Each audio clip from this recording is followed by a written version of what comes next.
So I turned 2 billion into 8 billion. I started with nothing.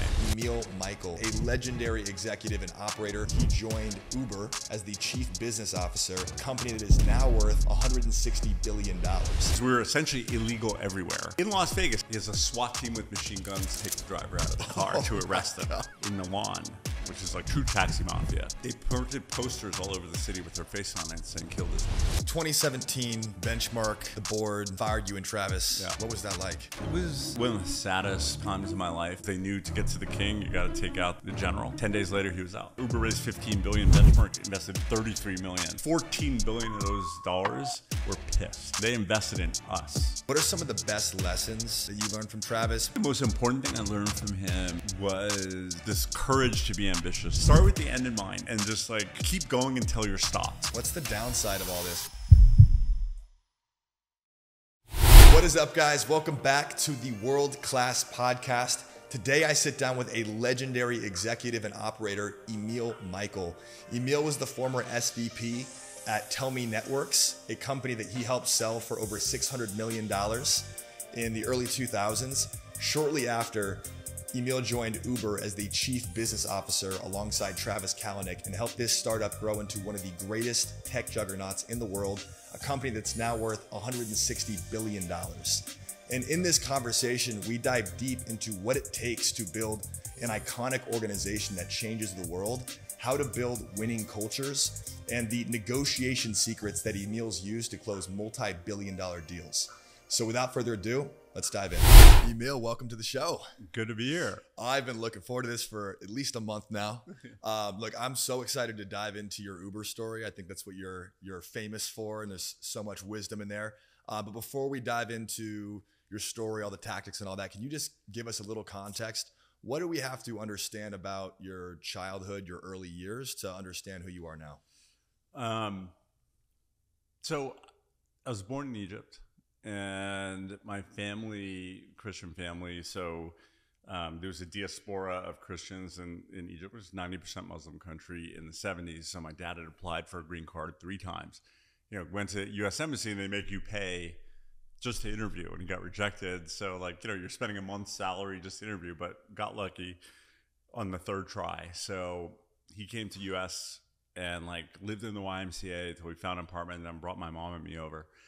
So I grew up speaking Arabic and learned English alongside my family. And we went to public school in New Rochelle, which is a suburb of New York. So you find a lot of people, especially in the tech world, who are immigrants, who have like an immigrant way of looking at the world, which is everything's possible, everything's optimistic, so long as you work hard, like the one requirement. And so you kind of take that with you, or I took that with me at least, and I think many people do have that experience. Because you don't want to waste it. You're like, parents made all these sacrifices and so on, right? Yeah.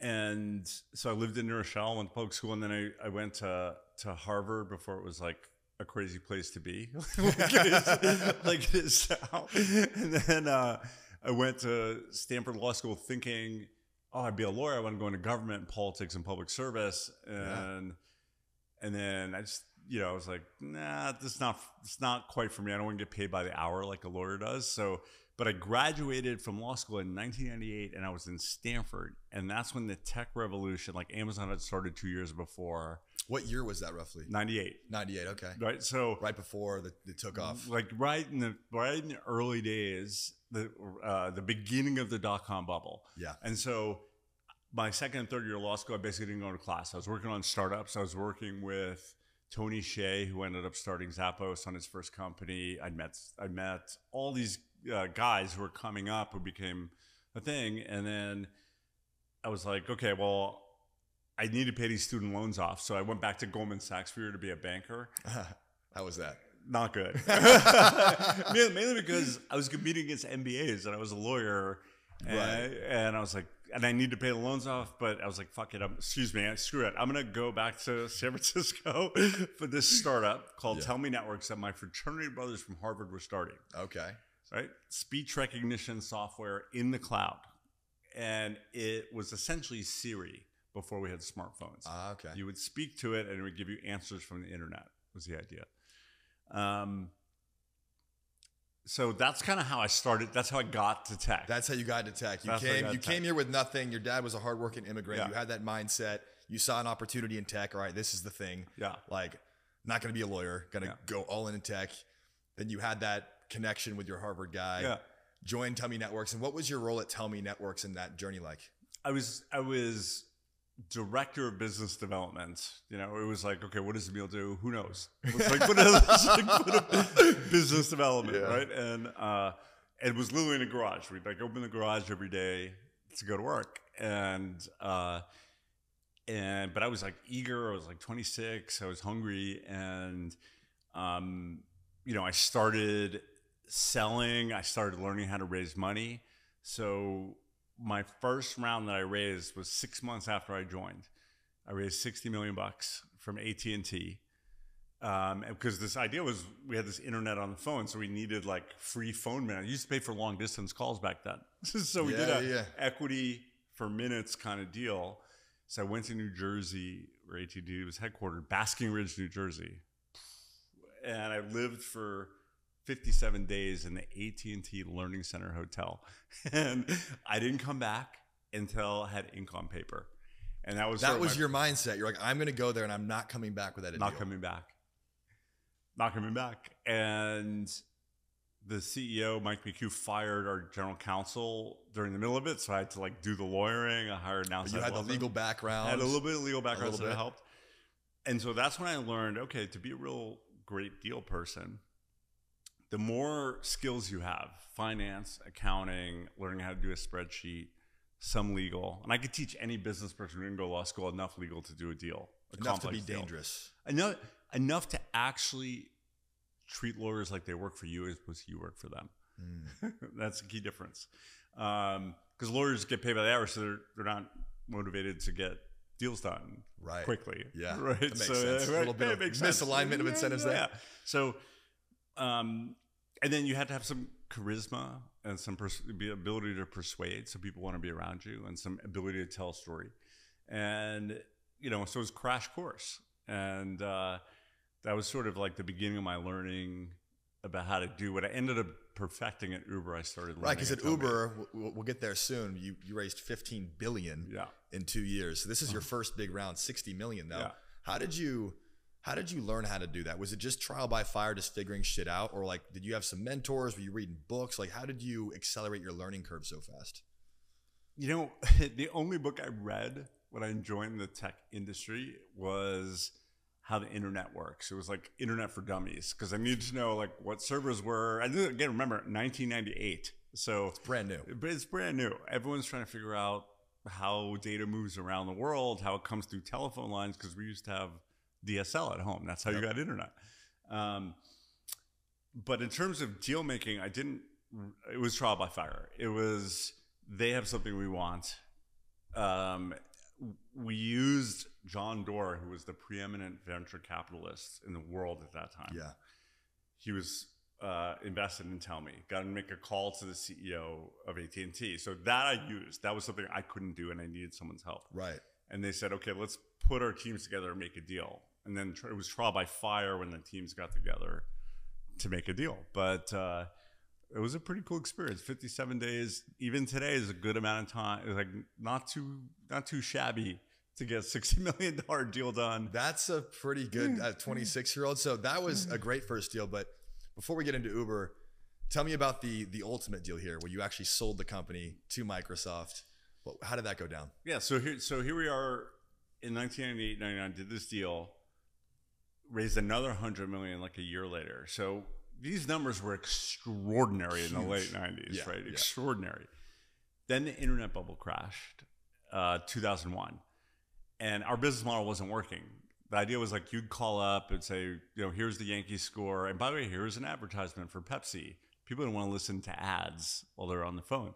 So we had to shift our business model to enterprise. So we started selling speech recognition software to companies for their customer service lines. In fact, they're still running today at Amex. If you call Amex or Fidelity, that's Tellme. They're still running it. Yeah, for 20 years. Wow. So we had this pile of money, so we were able to survive the bust. And we had to shift our business model. So I turned from a business dev guy into a sales guy. I carried a bag for 7 years. went and we're selling to enterprises, buy our service for X cents a minute or whatever. And I learned how to sell, which is a little different than deal making, right? They have money, you want it. That's what sales is. And so I carried a bag, and we got this company after 7 years in 2006 to like 100 million in revenue, which again was a lot of money at the time. That's serious revenue. And we had a competitor that made an offer called Nuance, which Microsoft also ended up buying. And the guy who introduced me to Tellme had left, but he was buddies with Steve Ballmer. He went jogging with Steve Ballmer once a quarter. And I was like, okay, you got to please tell Steve Ballmer that he's got to talk to Tellme because I have this other bid on the table.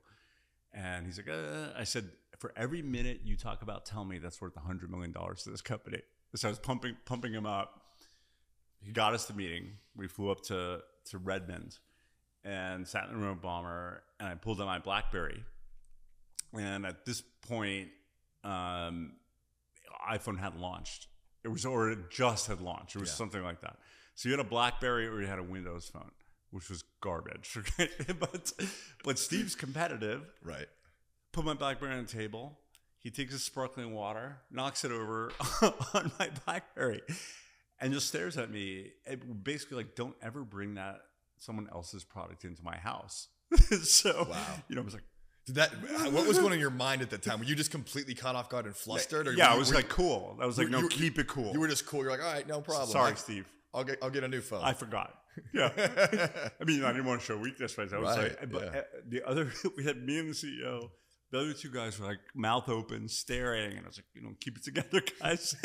And then, but Steve's actually a great guy, and that was sort of poured out his personality. And within 48 hours, I turned what was a bid from another company for about 300 million into 670 million.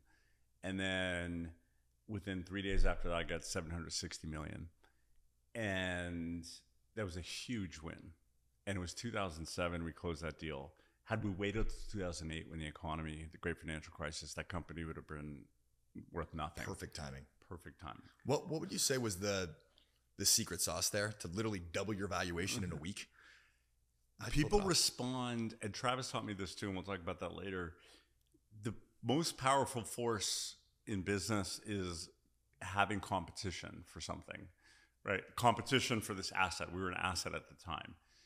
And when you have a technology asset, especially in the mid-2000s, where big companies were afraid of new companies disrupting them, like truly afraid, another offer comes in, they react and they move fast.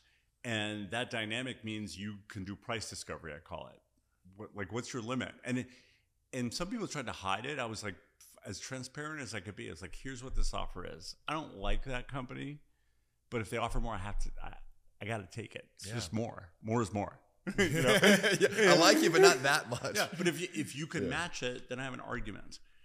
And if you could beat it by a little, then I could literally say no, and I could sign it online, and we could put that to bed. So it's creating some trust with each side, creating an auction-like environment, and if you can do that, you can maximize price. If you don't, not only do you have deal risk that deals fall apart, but you're never going to maximize val. And I tell entrepreneurs that all the time now who are in these situations. It's very dangerous to have a single-threaded, binary outcome track, because it might not close, and if it closes, it's not going to be good. Yeah, and you have no bargaining power. No bargaining power. Got it. Okay, that's super. And it'll show. You'll feel it. Your energy will communicate the desperation. Yeah, the truth and your energy both together, because you can't fake it. If you try to fake it and you get caught, it's a zero, right? They're like, oh, we don't want to acquire someone that's not honest. Yeah. So you have to be honest about it, and then you also have to be confident about it too. So that's the lesson. Would you meditate, or how would you get yourself in the state for these negotiations? What did you do to prep your mind? I was a pack-a-day smoker, so it was the opposite of meditation. Just nervously smoked cigarettes and then went in there and killed it. Yes, that was the thing. Wow. Thank God I quit 7 years ago, but that was the crutch, right? That was the That just kept your nerves down so you could stay focused. Yeah. Little nicotine buzz. Yep. That's what it was. All right. Hey, that's real. The truth will set you free. Yeah. So after Tellme, you sold it, got a massive win there. How did you get in touch with Travis? Like, how did this Uber thing come about?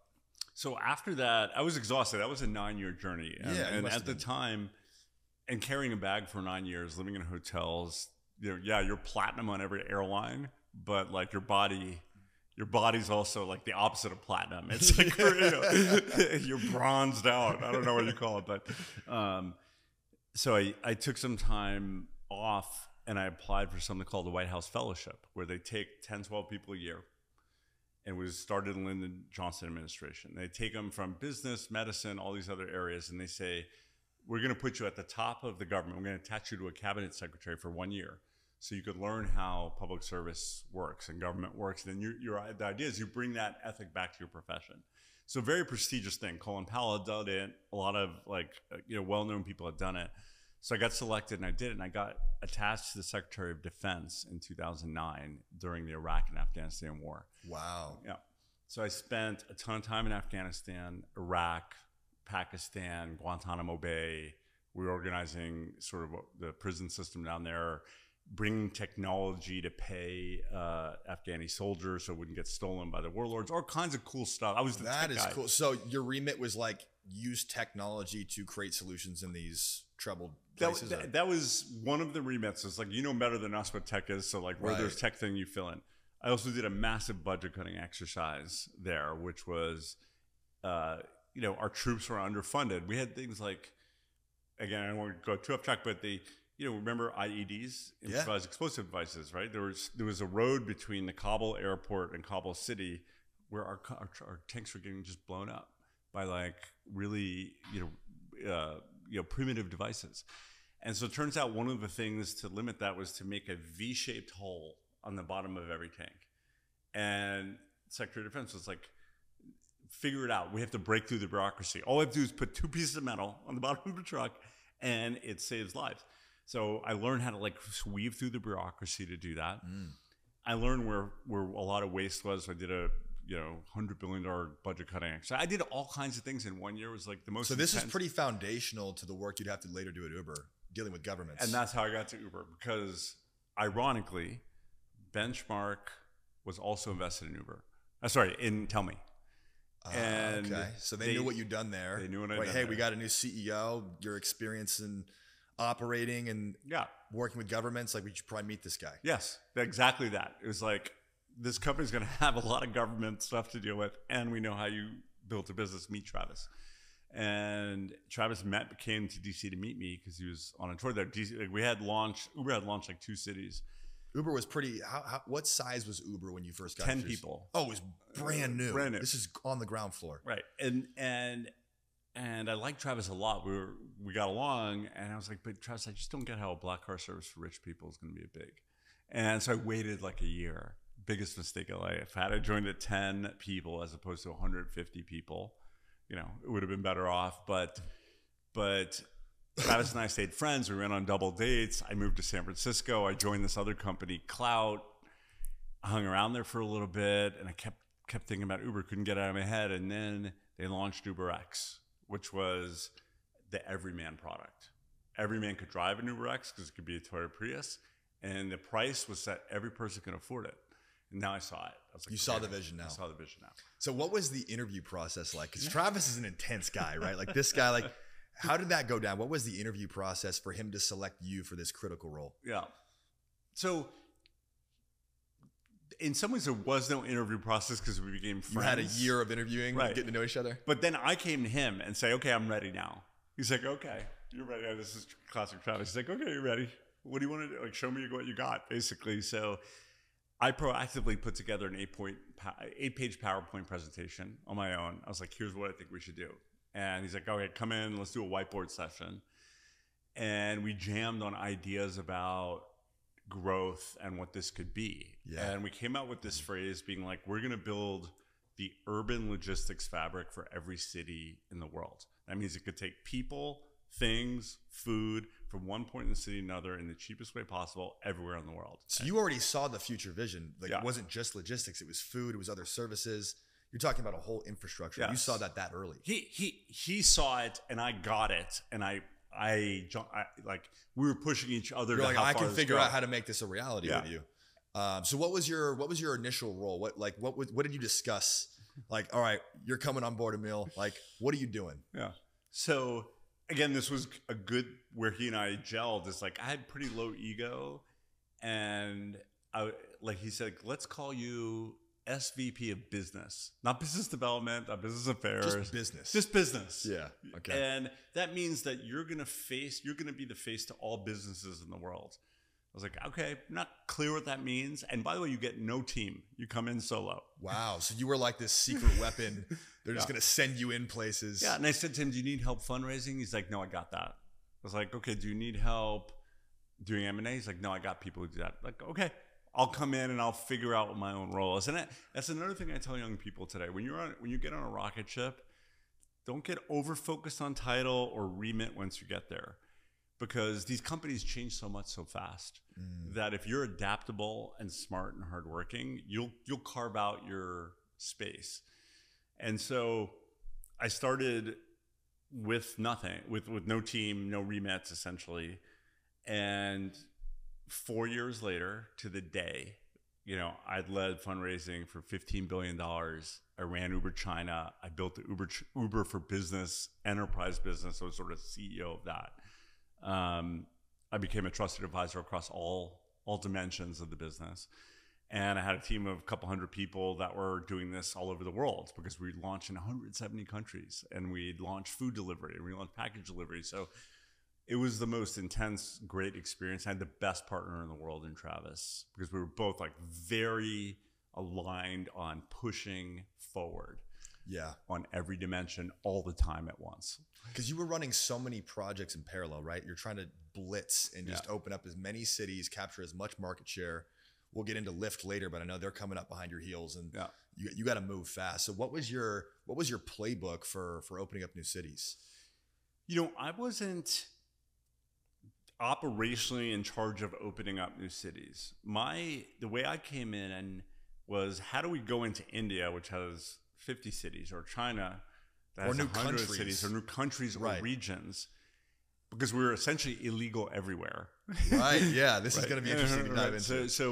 So everyone gave criticism to Uber. It's like, oh, you're illegal. You're like, look, it was an unjust law. Why is it a just law that I can't have someone give me a ride to the airport for money?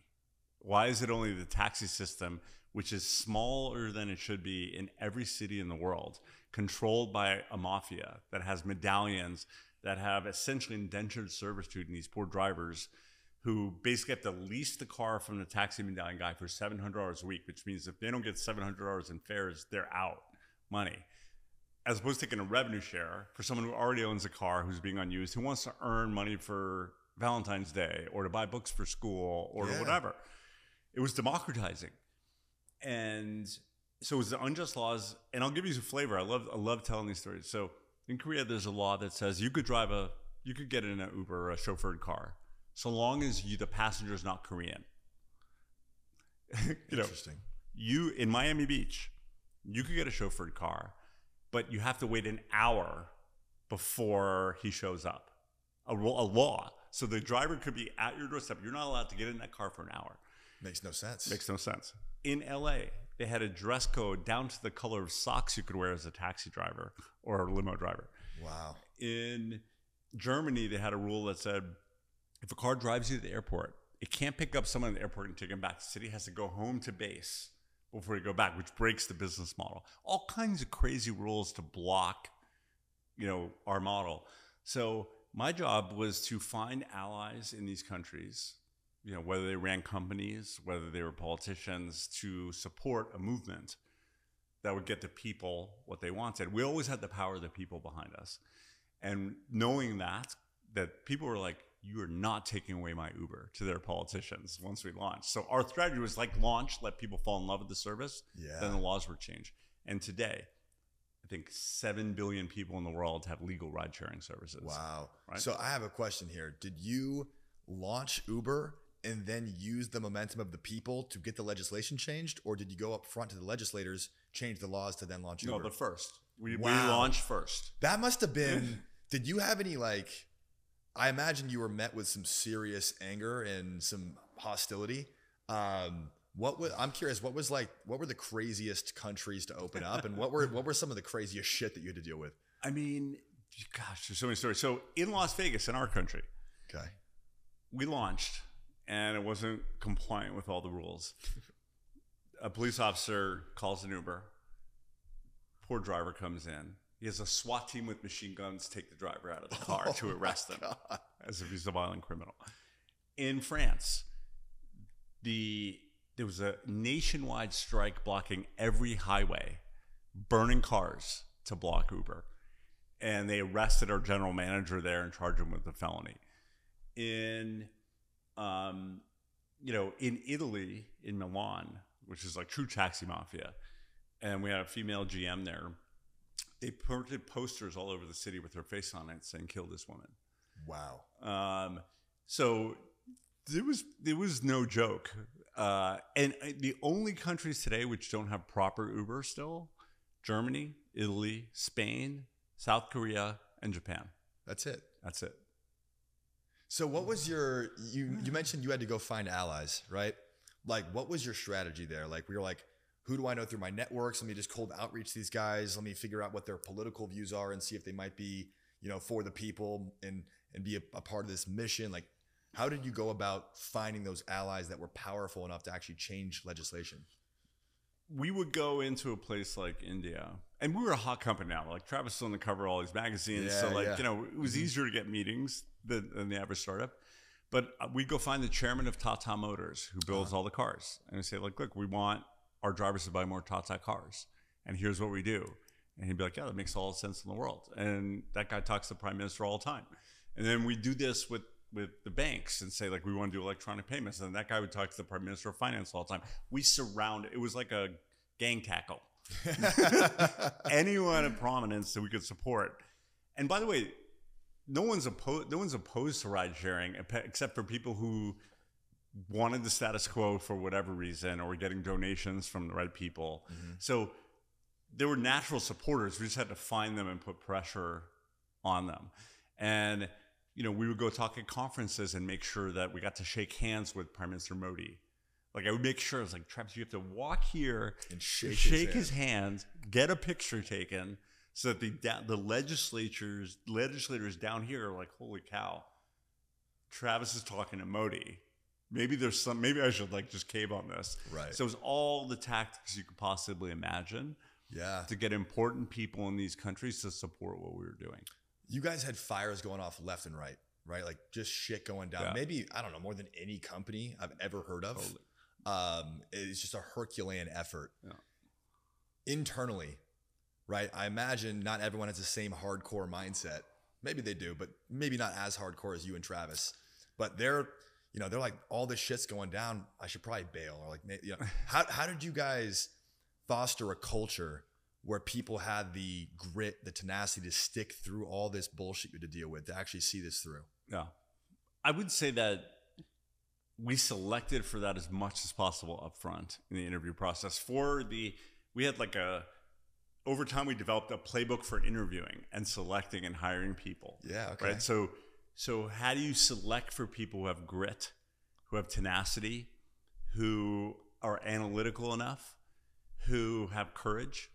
And, I developed my own method for business people. We had method for operations people, for engineers. And we were religious about putting every single person through that filter. And of course, you make mistakes. Sure. But those people don't last. Like, they don't want to be there.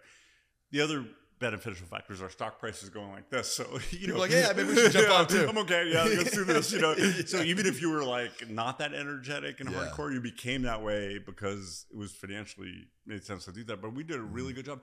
And at the end, we were criticized for that culture. But that's what you needed to build that kind of business. To disrupt the world. Yeah. So it's like everyone wants everyone to be nice. You're like, sure, but then we wouldn't have been anywhere. Those 7 billion people have ride sharing today. Wouldn't be that. It would be 1 billion, or it would be something much less. And this service, like, How many people, you know how many people in New York took Ubers to their babies for the hospital instead of paying for an ambulance? How many drunk driving accidents were halted?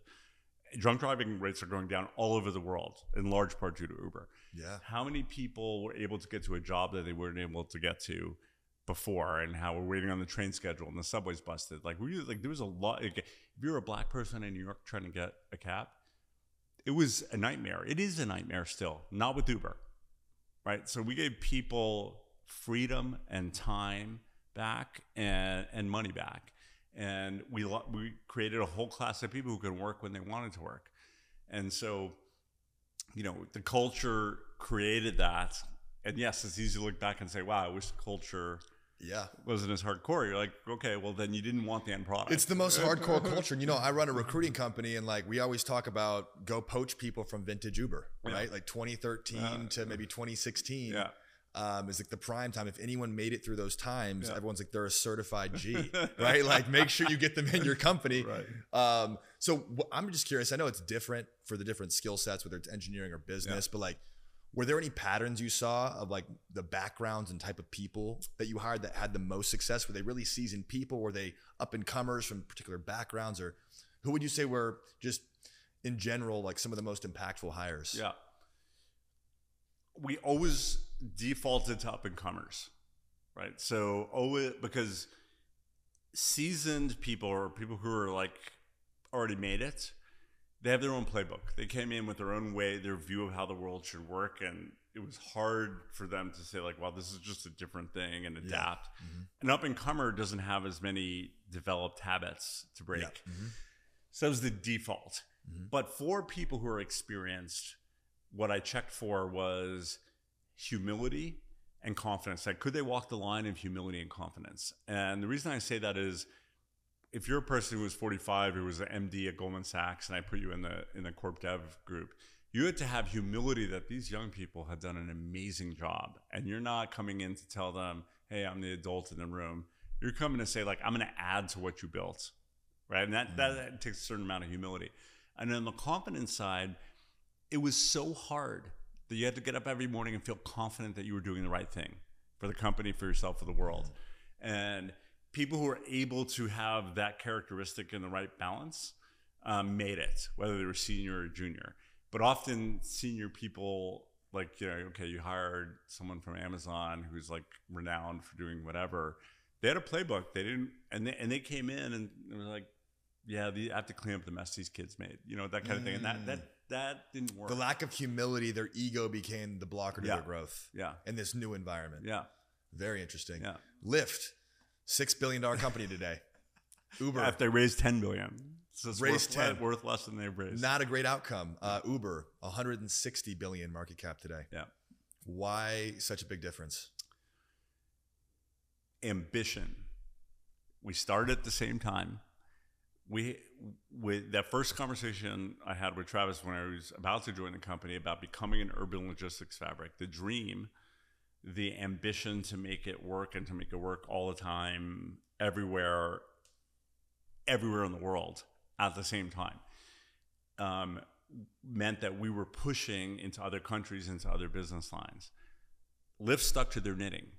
Rideshare in the US, no food delivery, no South America, no Asia, no China, no Russia, no Europe, no nothing. So the ambition, you know, eventually resulted in this market cap differential. And we were faster, you know, so speed and ambition, meaning, okay, I have this ambition, I have to fuel it with money. So I'm going to go out and get money as the biggest pile you could possibly imagine, every time I have the opportunity to fuel the ambition. They did it defensively.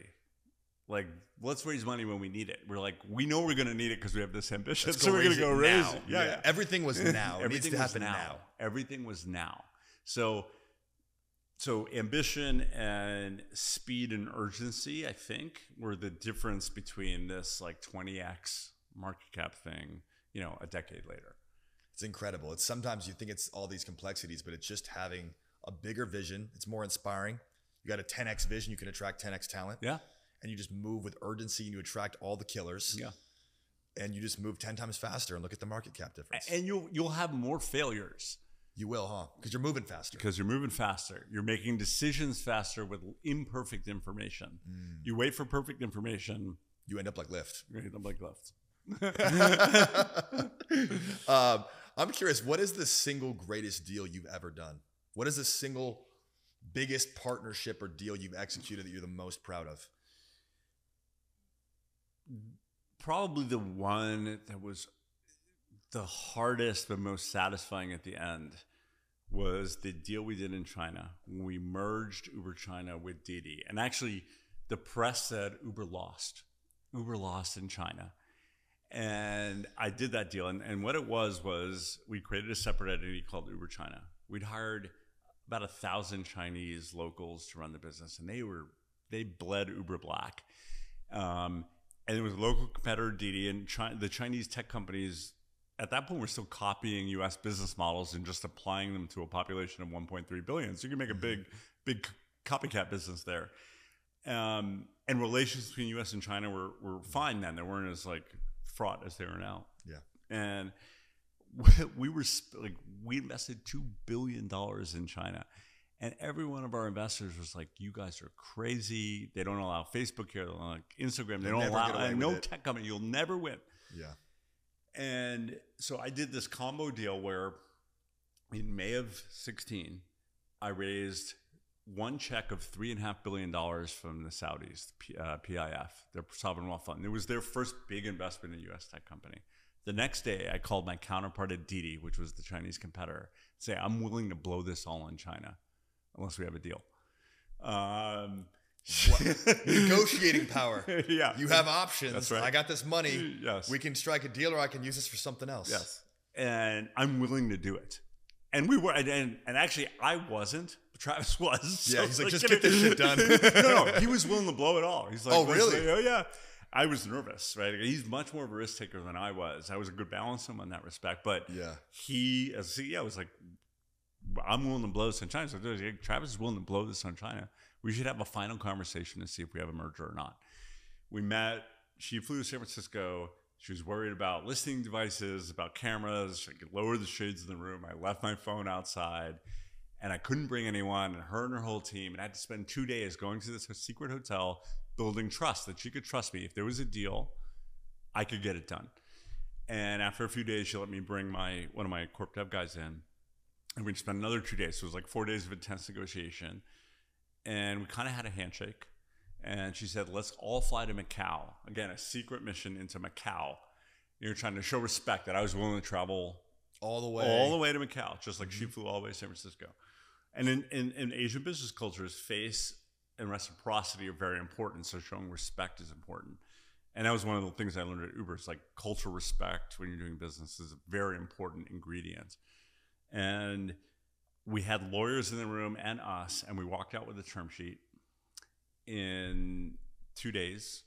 And so from right after Memorial Day weekend to August 2nd, which is 63 days, we had a merger completed. We ended up owning 20% of them, which is worth $8 billion. So I turned $2 billion into $8 billion. In 63 days. In 63 days. And the press was not Uber bad. lost in China. Sounds like a big L for you, Emil. I'll take those L's all day long. That's incredible. Yeah. Talk to me, and we're going to get into a bit more of your tactics here shortly, but talk to me about a lot of founders with big visions are like, all right, do I raise capital? Do I not raise capital? Who do I raise capital from? I know you got some opinions on venture capital. What's your take on this? It's a much different environment than it was when Uber was raising money, right? The free money era, we took advantage of that every second we could. And that ended in 22. Yeah. But from 13 to 22, if you had a big vision, there's a lot of FOMO by investors out there. So you had a lot of choices, right? Mm-hmm. But the early choices you make when you're first starting a company and those investors who end up sitting on your board, the later investors don't want to sit on your board. The board. Right. The investors who take a board seat. Those can be catastrophic decisions. They can be excellent decisions.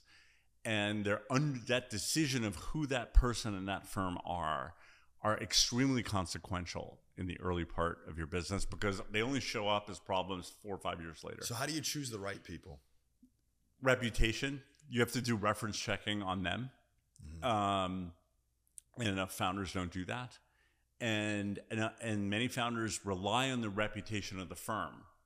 It's the person at the firm. It's the person at the firm. The firm matters too, but the firm matters too. You like, oh my God, I got a term sheet from Sequoia or Benchmark or Kleiner. Yep. That's great. Who's the person and what is that firm's track record in tough situations? Not easy situations, tough situations. And that's something that if you do and you have the courage, you might choose someone who's a little less prominent. Because you know they're going to stick by you. Because they're going to stick by you. Because 2017, Benchmark, the board, did a little bit of a coup, fired you and Travis from Uber. Yeah. That must have been a tough moment. What was going through your head at that time? What was that like?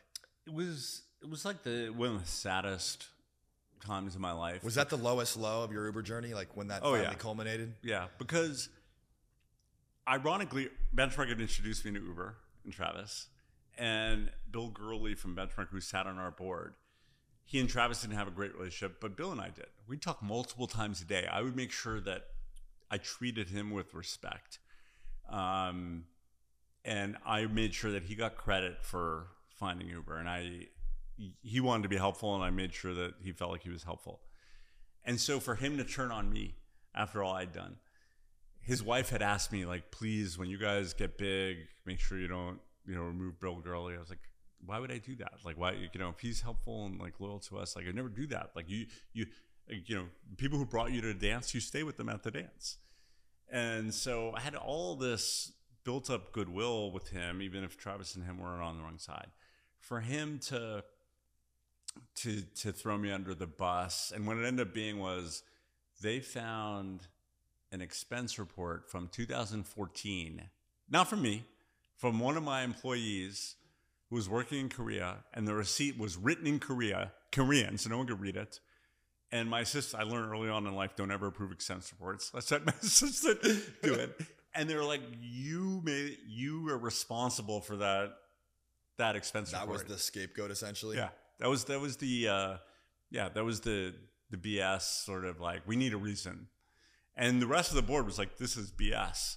So it was only Benchmark. And so the way they designed it, and it was quite clever, is we had an investigation at the time for all the stuff that was happening at Uber. They made 13 recommendations, and letting go of me was one of them. And you could only vote yes or no on the entire set of recommendations, not individually. So they designed it to push me out. And they also knew I was a lawyer, and I knew all the big investors. And I was able to protect Travis if I was there from a corporate governance standpoint. And so they got me out because they knew to get to the king, you got to take out the general. 10 days later, he was out.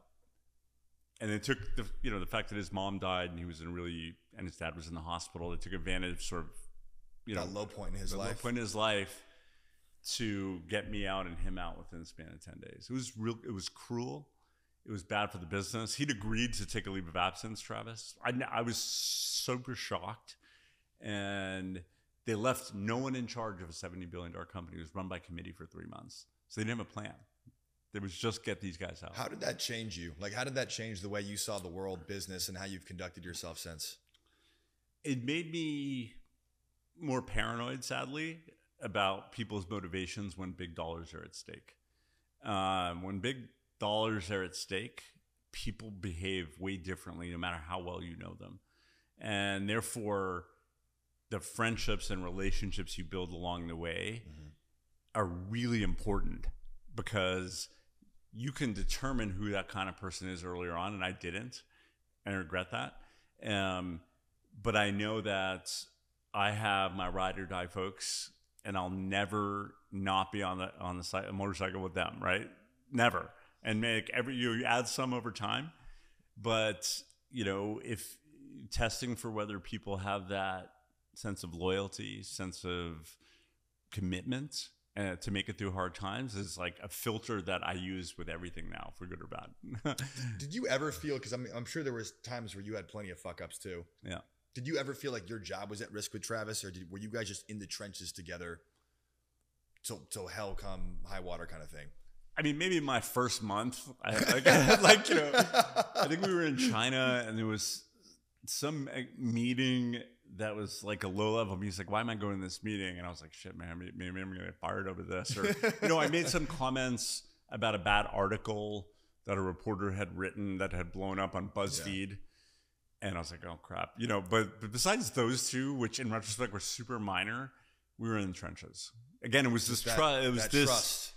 That trust is the key. The trust is the key, because that allowed me, and some execs resented it because I had such a close relationship with them. And that's another lesson I learned, is like, there's jealousy when you get too close to the sun among your peers. And that's something to notice, right? That's a good point. But it allowed me to have hard conversation with Travis about things that he could do better or the company could do better in private and be effective because of that trust. And that's another thing Bill Gurley knew, but didn't sort of realize that, like, I was actually helping to make sure that we didn't make, more bad decisions. And I was the only one who was effective at it. So like, you were the guy kind of making things, keeping it together. I was doing my best to keep it together, and I didn't succeed all the time, but I succeeded a lot. Yeah, clearly. And so that relationship between you and the founder, if you're sort of the number two, is sacrosanct. And I never said a word publicly critical of Travis, haven't yet, and he's still one of my best friends, and I would never. And I respect what he did, and if anything, I defend him, and he doesn't defend himself to the world. Because I was talking to my buddy who's a Navy SEAL, and he goes, "We'll take there's a 10 out of 10 skill set and 8 out of 10 trust, or 8 out of 10 skill set, 10 out of 10 trust. They'll take the second every time.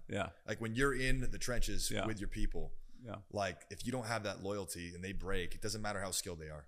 It doesn't, And when greed comes out, when big dollars are at stake, that's where you kind of like actually see how different it is. So when I talk to founders, I tell them all the true stories, like factual. And I just said, just make sure this doesn't happen to you. Here's the questions to ask. Here's the way to test. And you're not going to always get it right. But, they're investors, most of the investors, vast majority who invested, Uber raised $15 billion, Benchmark invested $33 million. $14 billion of those dollars were pissed. They were pissed. They invested in us. They didn't want to take money off the table. Benchmark had sort of embedded gains of like $11 billion, and they were about protecting those gains. Everyone else was about growing them. Conflict there. Yeah, conflict. You mentioned, Uber is 160 billion today. I've heard you say that you think Uber should have been at least 600 billion. Yeah. In 2020 hindsight, let's pretend you and Travis stayed in the seats. What would you have done differently to be a $600 billion company? So there are a couple of easy ones at first. Uber was winning against DoorDash by a large margin when we left. Today, Uber is a fraction of the size of DoorDash. And DoorDash worth $50 billion. So we would have been in the lead. That $50 billion would have been ours. There's another 50. There's another 50. Okay. We also, I think, would have had an Instacart killer. And we would have done it worldwide, not just in the US. That company's worth $10 billion. We would have done that everywhere in the world faster. Now there's copycats all over the world. That would have been another 50. And then I think we would have done, so, now you're talking about like, now you're in the 250, 300 range. I think we would have like conquered Germany, Italy, Spain, Japan, because when the new management came in, their approach was, let's be nice guys. Nice guys doesn't work in ride sharing. And by proof, you've spent 6 years at it and it still hasn't worked. So you would have to done to those countries what you did everywhere else in the world. Those GDP of those countries is enormous. That's $100 billion market cap right there. Have you conquered those countries? And that's when you get to like, okay, now we're in the 400. So once the new guys came in and, Dara's done his thing, it still had significant growth, but you just feel like it lost like this insane ambition of like grow, dominate. It got a little bit too soft. Yeah. But like, to give Dara credit, and I was very critical of him for years. Yes, I saw some of your past tweets on him. Yeah, I was very critical. So now you have a different opinion of him. I feel like he's evolved. Yeah. And I feel like he's made a lot of good decisions of late. A lot. The bad decisions he made, he bought Postmates, Drizzly, Corner Shop, Jump Bikes. All of them are almost 100% write-offs. That's like $8 billion of dilution the company took. So just an M&A guy, right? And then we were a build it people. You're a build it. Yeah. But then he stopped doing those things. Mm-hmm. He still lost to DoorDash. Still hasn't been an Instacart competitor. That failed with Corner Shop. But he did calm the tensions. And one thing I realized that this was our fault is once you stop becoming the insurgent and you're the man, people have a different, more critical view of you. Like everyone's like, yeah, Uber's awesome, and then Uber's evil. They're taking away jobs from taxi drivers. There's an accident that happened here. There's, you become a target. Yeah. And we didn't make the turn fast enough to realize that, like, whether you like it or not, you have to be somewhat of a politician in those kinds of roles. You just do. Right? Look at Satya. Satya's a killer underneath at Microsoft, but plays a political game pretty well, right? Sundar, like all these great leaders, they figure out how to balance. It's game theory to an extent. It's a little game theory. You have to game the system at that level. You have to, right? And we didn't. And Dara, to his credit, is a statesman, and he did well at that. Where the statesman didn't work is conquering countries, right? Where it did. So he needed someone like you to come kind of pair up with him. But again, it'd be hard to do what you did without Travis's permission and motivation and fuel. The company needed a breather, so to speak. Right. It was a pretty intense run there, right? And then it needed to quickly reorient and say, no, we're winning against DoorDash. Let's keep winning. Let's keep going after these countries. But let's do it. And let's do this game theory approach of like, you have to do it, but like shave the edges off it a little bit. Yeah. And I think that wasn't what he was skilled at, but he was skilled at diplomacy. He was skilled at financial management. The company's spitting off profits now. Yeah. He was skilled at, making the company feel like a loved brand. For a while, it was a hated brand. Yeah, there was a lot of damage control that had to be done. And he did that. And now the company in the last year has gone up 100%. Its IPO price was $48. Now it's about $80. And he gets credit for that. Respect to that. Yeah. I want to dive a little bit more into your tactics, right? You're obviously incredible at sales, influence, whatever you want to call that. And that's distinct from deal making and negotiation, right? You're like, hey, they got money, we want it, right? Like, what are some of your tips, your maybe psychology or tactics that you think are imperative to be effective at sales and influence? So sales, we'll talk about that before, separate from deal making as you laid it out. Sales it's the best salespeople I know, and the times I've been most effective have been when you're mixing charisma and credibility, right? You can't be a great salesperson without some charisma. People wanting to be around you. People wanting to hear what you have to say. People wanting you to come in the office or to get on the phone with you. And I've developed all kinds of tactics over the year. How do you get someone on the phone with you who doesn't want to get on the phone with you? Well, I would find an interesting tidbit that was related to an industry in their company, and I'd email it to them and just let them know constantly I was always thinking about them and interesting ideas. So when they went into their exec meetings, they're like, oh, I had this idea. So I tried to find novel things to push to them to build a relationship with them. So I tried not to ask for things as long as possible so that I was a giver. As many deposits as possible before you have to ask. And then when I did get in front of them, I tried to be interesting and compelling, but credible. I did my homework. I understood who they were. I understood their company. I read their financials. I watched their advertising. I watched the YouTube of their CEO at TED Talk. I did incredible amounts of research about them, and I did incredible amounts of study on what would make sense as a deal between us and them and what wouldn't make sense and why. So I came in there prepared for every objection. I came there prepared with here's a proposal to start with. Let's see why that doesn't work. So you're anticipating, okay, this is what they might use as a rebuttal. Like, how would I then?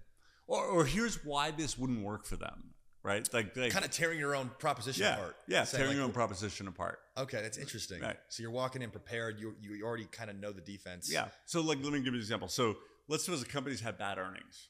Okay. Right. And you're walking in there and you're asking them for money. They're going to be like, dude, did you see the earnings? So I would go in there and say, look, what you're buying from me is going to help your earnings, and here's why. And like or if they had great earnings, I was like, okay, here's how you make sure 8 quarters from now you have the same acceleration. Like I would try to adapt to what they were thinking, and it's not as hard as people think.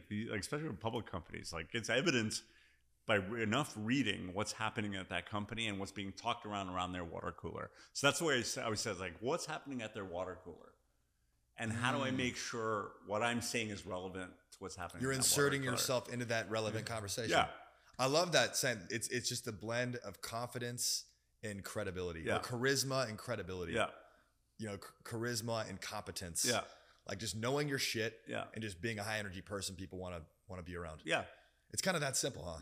It's that simple. And then the third thing I would say is, how do you force timelines in a way where they don't feel like timelines, right? So urgency. You need to get shit done now. Urgency. And a lot of people are like, oh, this sounds great. But here's the mistake people make is like, can you get back to me next week, right? You're like, okay, well, instead of that, how about you say like, well, how many levels of processes go forward to make a decision like this on your side? Let them talk. They're like, well, we have an investment committee, and then we write a memo, and then we present to this. Then I could go like, okay, well, if we started that today, how long would that take?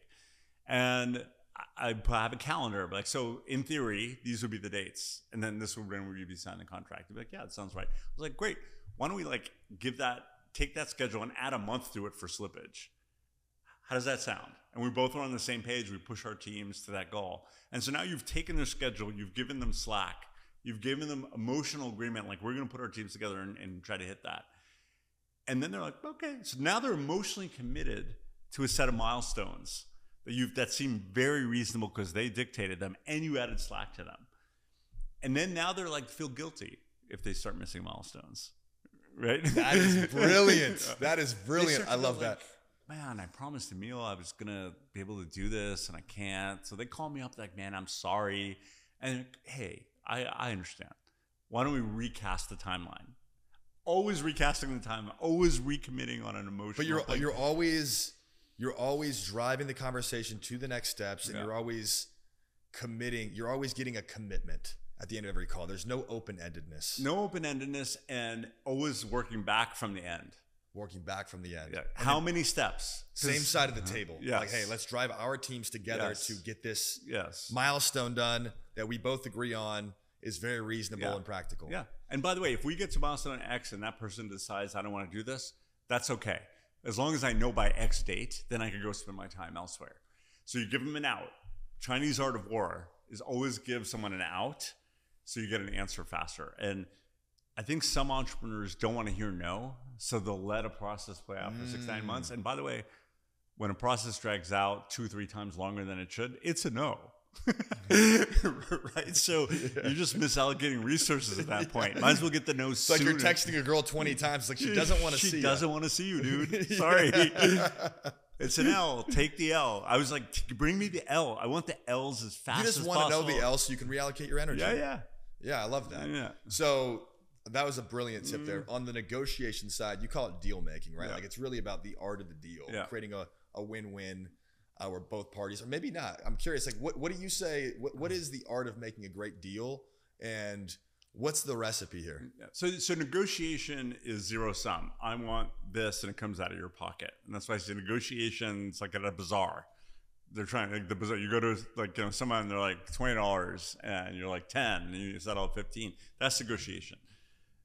Deal making is finding things that are separately important to me that don't hurt you, and things that are really important to you that don't hurt me.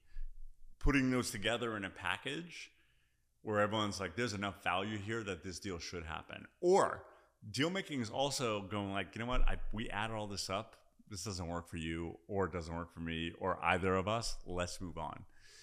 As opposed to doing a dumb deal, That's like actually doesn't work, and you're going to send your engineers off into la la land. It's a win-win that doesn't operate under a zero sum, where it's a clear win for both parties. Yeah, and it's finding these like non-linear value trades. That's really the art. It's like, okay, Uber wanted, for example, I want promotion from Amex. I want a credit for every Amex customer who loads their Amex card into Uber as a free credit. And they want Amex to be an everyday use case. They want everyone to pull their Amex card out every day. So how do I combine those two things to make a deal work? I was like, look, how about this? If someone loads their Amex in, we're going to by default make it their primary card. They're like, that's great. So that means that every time they take an Uber or Uber Eats, they're going to be using that. It's like, yeah. And that makes it a front of wallet card. In exchange, when people do that, you're going to give them a $10 credit every month for doing that. They're like, $10? Easy. I would pay so much more for everyone to use that card every day, because once they use it every day, they use it for groceries, gas, they use it for tons of other things. And you get to sell that as a benefit to your customers. Yeah. Use your Amex card. Triple win. Yeah, triple. Everyone wins. And they were non-linear. They weren't like arguing over the $10 to $9 or $7 or 12. It was like a different thing. And how do you marry those two? And that requires sort of like looking at a deal holistically and trading value. That's like not hard to calculate on a spreadsheet, as much. Yeah. They're kind of two separate spreadsheets, and then there's the pitch. You've been in a lot of really high stakes pitches, deal making scenarios with some big hitters where there's billions on the line. Like, how do you handle those really high stress, high stakes scenarios? I know you like to smoke a pack of cigarettes. Used to. Other than that, though, like, what inside of your preparation or your approach, or like, how you handle those engagements, like what was the secrets there? Besides the preparation and competence piece that we're talking about, which is sort of baseline in any discussion, not even negotiation, deal making, just baseline. You're like, you're meeting with the CEO of Tata Motors, you're meeting with the CEO of Chrysler or Mercedes Benz, and you're a threat to them, whatever. Super prepared. I know more about their company than they do. That's my goal, right? I love that goal. The other thing is this sort of bearing of confidence, but letting them talk more than, like, listening more than you talk, right? It's like as simple as that in some ways. It's like most people like to talk. If you made it to be CEO of Mercedes-Benz or Ford or Amex or AT&T, you got there by talking. And you get a lot of info when people talk. So if you could be an active listener, and know a lot about what you're talking about, so that when you respond with force and with clarity and with like, intelligence, and confidence. This is the bearing piece, which is sort of a derivative of charisma. It's like not being intimidated. How do you build that? How do you think you build confidence?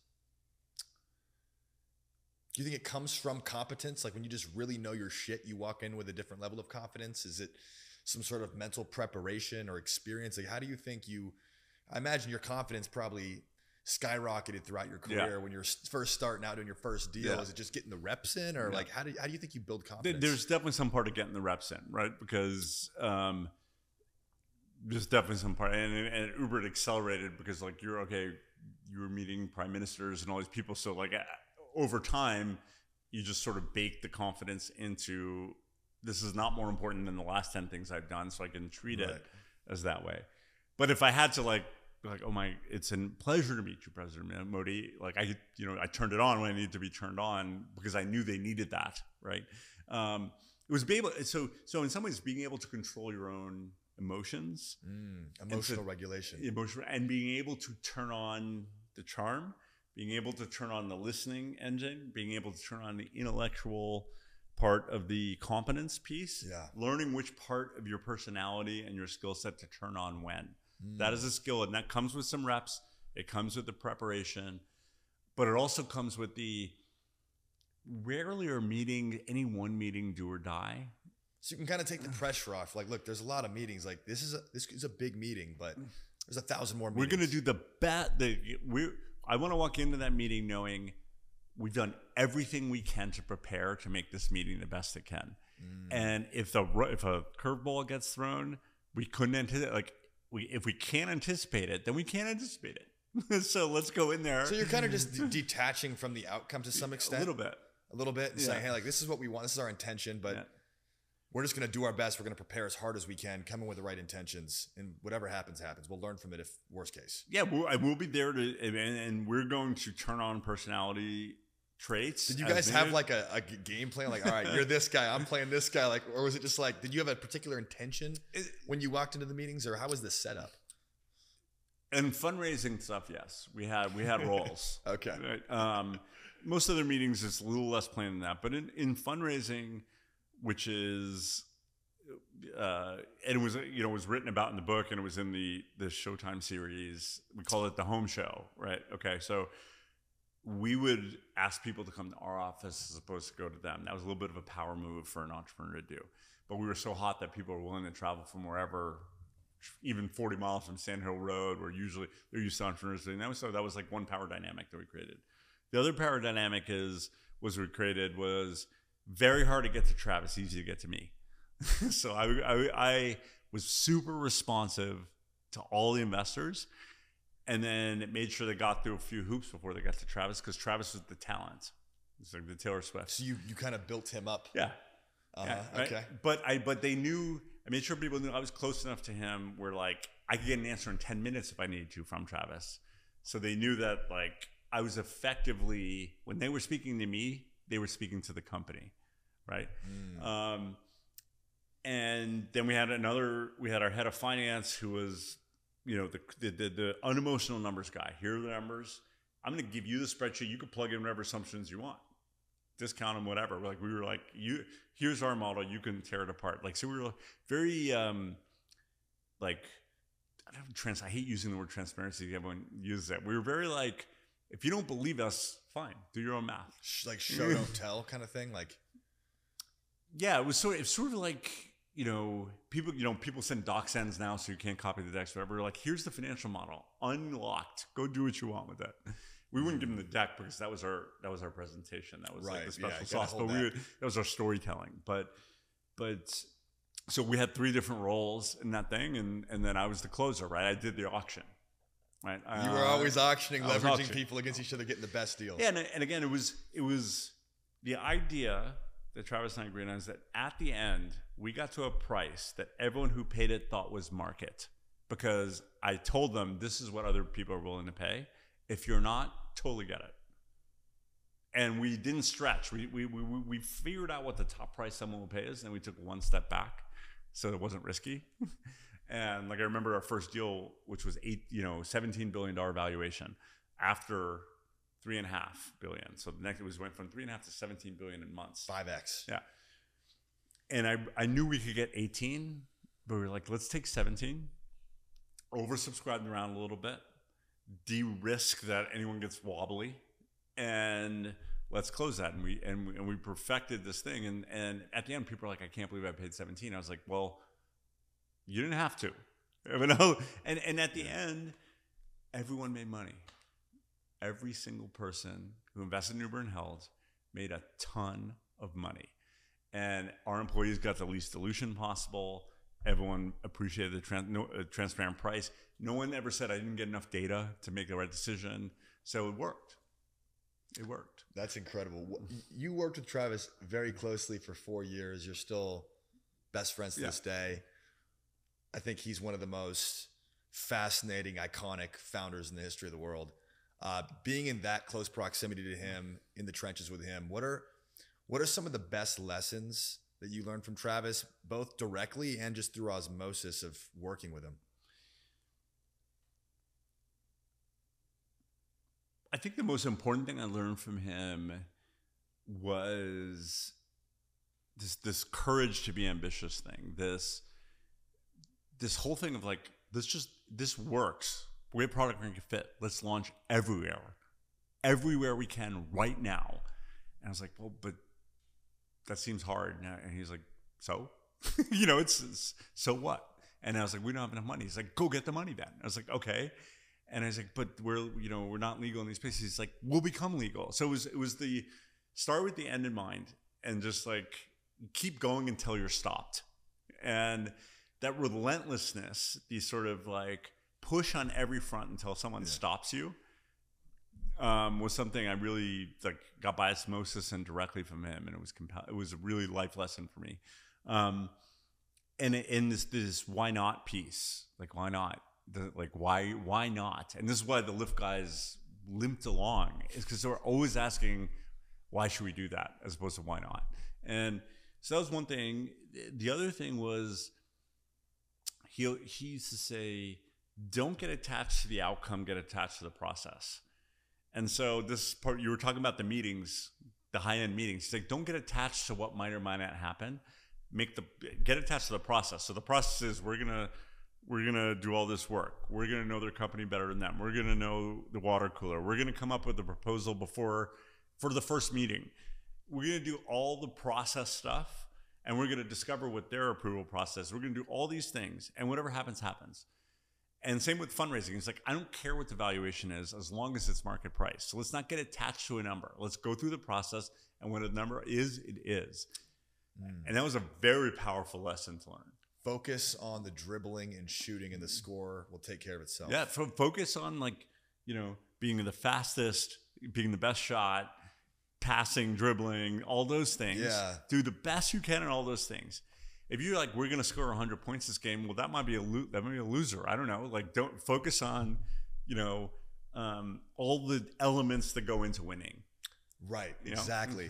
Yeah. I love this idea you mentioned of the courage to be ambitious, because I feel like that really, the level of your courage is the level you live your life at. Yeah. Right. You're never going to live a life beyond your level of courage. Yeah. But I know early days, your parents didn't really support you. In some of your endeavors, financially, and like, did they question your decisions to go into tech, or how? Like, I'm curious. I didn't have that. I didn't have tiger parents that wanted me necessarily. Like, sure, they wanted me to be a doctor, but they kind of trusted that I was making good decisions. Figured it out. Yeah. But it takes a lot for you, I think, to go on this journey at Uber, right? Like, this is a Herculean effort that has a high chance of failure. Yeah. Right. So, like, what advice do you have for the aspiring entrepreneurs out there, the people that are at the first leg of their journey that are like, dude, this shit just seems so hard. Like, am I just going to waste all my time for nothing? What advice do you have to those people? Two bits of advice that I think are important. One is taking risk gets harder as you get older. So if your mindset is like, well, I'm going to do this safe thing for a while and then I'll build up some cash and then I'll do this, you'll never do that. Risk gets harder as your lifestyle adapts to the safe path, and your life gets more complicated. Marriage, kids, aging parents, comfort, you get comfy, right? Yeah. You got to make VP, so now you can ride business class, like all these things, right? Risk take is much easier when you're younger. That job that pays you whatever, the comfortable top 5% salary will always be there. It'll always be there.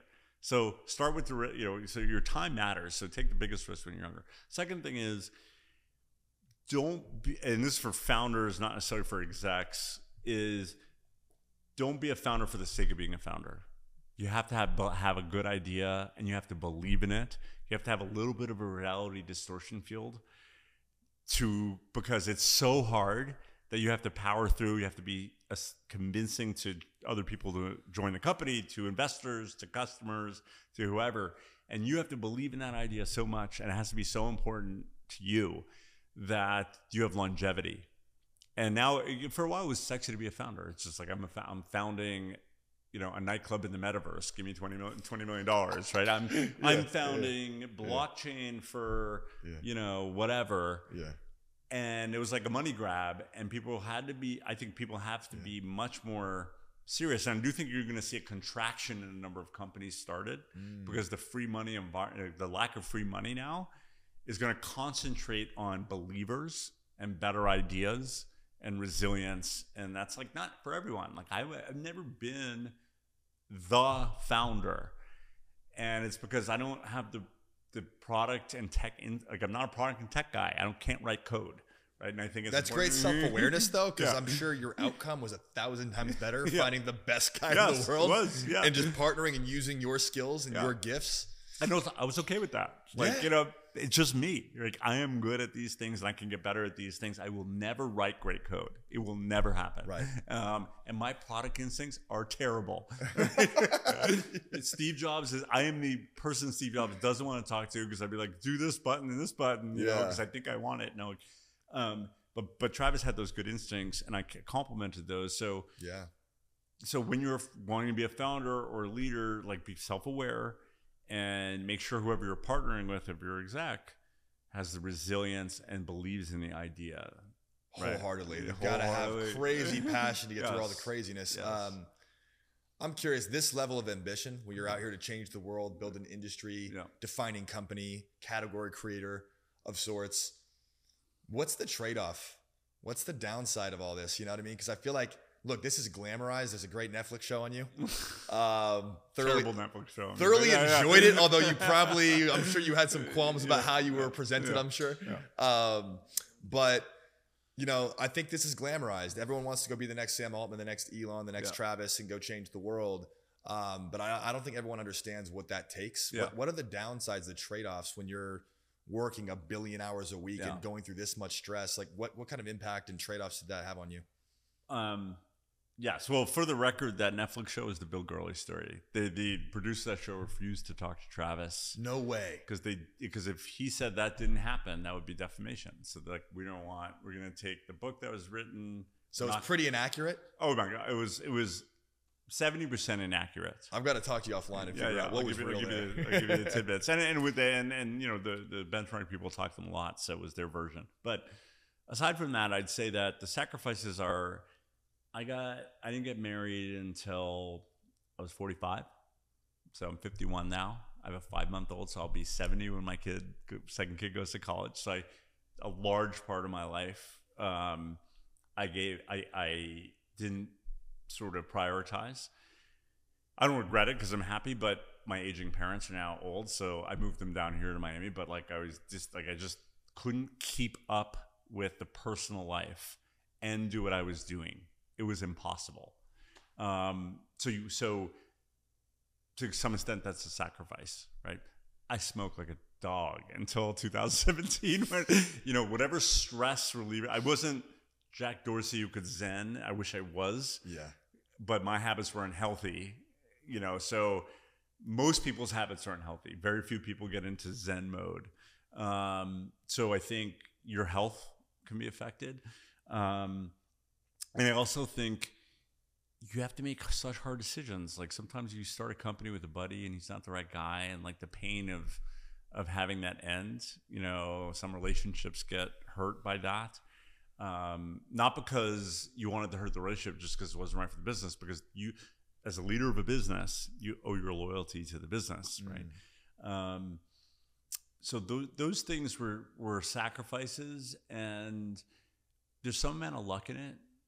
And so you could end up making all those sacrifices and not end up in a great spot. Right. You might have some skills, but you don't get the outcome you wanted. Because I'm just curious too, because I've been in that position, launched my company 4 years ago. It's 7 days a week, and it's been all the way. And with the vision we've casted, I'm in this seat for at least another 6 to 8 years. Yeah. And I'm like, am I going to look back and regret how much time I'm pouring into work and neglecting certain relationships? I mean, having a romantic relationship's been next to impossible. Like, I can recruit any executive, but I somehow can't recruit a wife. But I'm looking at you, and you've walked the path. Like, is it worth it, or is it worth having a slightly more balance, or is it just a game of self-awareness? I just don't believe in balance, right? So in terms of there being some theoretical balance that everyone should try to adapt to, formula that you can somehow reach. Yeah. Right. I do not regret what I did. I accept the consequences of it. You signed the contract with yourself. That is not for everybody. Everyone has to find their own balance, so to speak. Yeah. But anyone who's under the illusion that you could somehow do it all is not going to succeed, because it's not possible. It is not possible. You cannot build what Elon built without sacrifice in some way. You cannot do what Sam Altman did. You can't do what Travis did. You can't do what I did. Every one of them sacrificed different things. And Elon has a lot of kids and family, so like that, he figured out how to do that and do what he's doing. Mm-hmm. You know, but there's sacrifice involved, but this notion that I want weekends and evenings off, and that's like the standard everyone should go work at Google, right? Yeah, it's just yeah. not reality. It's not reality. If you want to be on a curve, if you want to be on an exponential curve. Yeah. But some people don't, and that's okay. Totally fine. It's totally you just got to fine. find the right environment. Yeah, It's like find the right environment for you. Which comes back to self-awareness. Self-awareness. Right? Are you self-aware about what you want? Yeah. And think about that a lot. So when Yeah. people call me and say, I'm ready for the next step in my career, I'm like, okay, let's do the test. Here's the quiz. How hard do you want to work or willing to work? Where do you want to be? And where do you need to be? Because location matters in tech. Are you willing to build desks like at a startup that's like hammering desks? Or do you need something that's a little more advanced? And what work are you going to get up every morning and go like, thank God I get to do this work? Like what kind of order the things? And you get some answers to those questions, and then you could say, okay, well, this is the kind of person, and this is my advice on what you should look at and do. And be honest with yourself. Don't tell me you can work nonstop and whatever. Like if you have to say, I put my kids to bath time at 6, and then I have dinner. I'm back online by night, and as long as it takes, I'm up at night. Okay, cool, right? Then works for me. Works. You can make something work and be intense like that. Yeah. If you're like, look, every weekend I shut down because my kids' basketball games, and those are the precious times. I'm like, okay, that's fine. Here's the kind of like the best environment for someone like who has those kind of balance elements to it. On the topic of self-awareness, yeah. If you look at the span of your career, we start out, we have ambitions, but we have blind spots. We don't know what we don't know about ourselves yet that's preventing us from getting to where we want to go. Yeah. Right? So when you look at the span of your career, what was your biggest blind spot or like insecurity or weakness that you really had to overcome to become who you are today? So I'm naturally an introvert. I'm like, really? Yes. You're not bullshitting me. You're an introvert. If 1 to 10, extrovert is 10, introvert's 1. I'm like a 3.5, 4.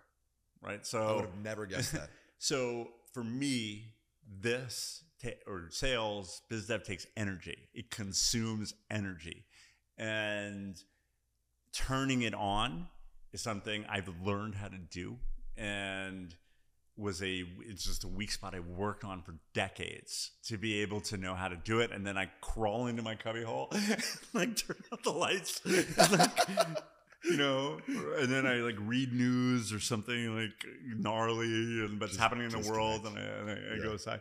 Yeah.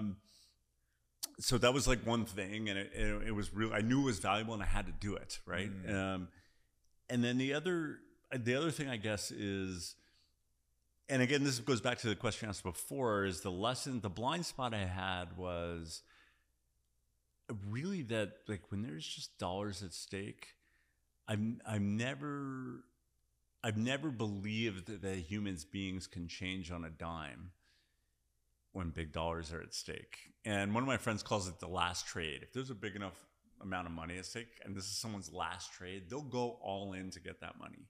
Whatever it takes, burn every bridge, every relationship, do anything and say anything to get to that amount. Mm-hmm. And maybe that's a little bit of a tech phenomenon because the dollars are so big running around that sector right now.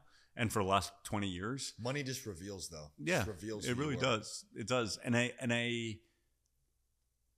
I didn't think it affected the best of the best, but it affects everybody. So that's interesting. So a few last questions before we wrap up. You've changed dramatically from when you started Uber to when you exited Uber. Yeah. Right? You had a huge evolution there. So when you were starting out, how did you view success at that point in time? And then sitting here now, how has that idea or definition of success changed? So I remember whiteboarding with Travis in that famous whiteboarding session. And he was like, look, I think this could be a $20 billion company. I was like, come on, man. Like, let's do some math, right? And we were arguing between 10 and 20 bill, right? And then that was before we started getting into the ambition piece of this. I was like, okay, let's throw away the numbers. What can this be? And then let's put ideas on this urban logistics network, and how big are those? And then we started to go then we both were like, oh, okay. Now we both had a little bit of a revelation. So success at that point was reaching a dollar amount, and and Uber changed me to being something that people would never forget. and people will never forget Uber. It touches them every day or every week in some way. Billions of people around the world, or at least hundreds of millions of people.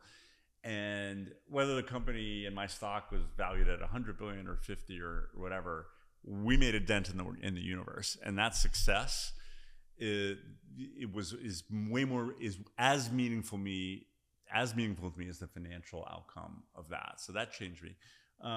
Today's success for me, and it's hard because I'm fortunate, right? So now I have the opportunity to think about bigger things that don't involve money.